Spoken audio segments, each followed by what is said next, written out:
Volunteers worked throughout the day to check for signs of life in buildings bombed by the Syrian regime and its Russian ally. There's an intense campaign on residential areas. Their helicopters bombed this village twice. Thank God the losses are only material, because the village has been targeted before and everyone has evacuated. The White Helmets say more than 20 civilians have been killed and dozens more wounded in airstrikes and shelling since Friday morning. The UN says schools, markets, and displacement camps have been struck in recent days. And barrel bombings have returned with a frequency not seen in more than a year. Idlib province and surrounding areas were declared a de-escalation zone last year under an agreement reached between Russia and Turkey.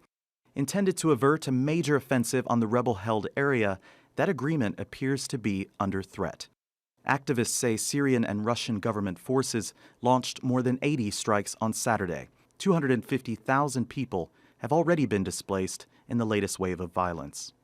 If there is a real offensive, if there's a real attack, and real here I mean an attack that is aimed at penetrating the residential or the settled parts of Idlib, like Idlib's town itself, Marat Naman and others, then we're going to have an enormous crisis. And then we're talking about not 200,000, but up to 1 million of people who probably will be on the move.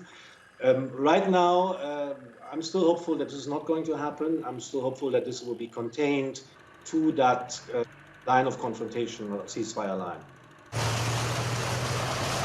As government tanks and troops move towards Idlib in greater numbers, state media say they're there to target terrorists from a group linked to al-Qaeda.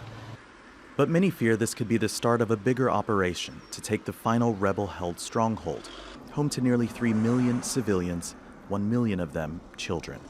Andrew Chappelle, Al Jazeera.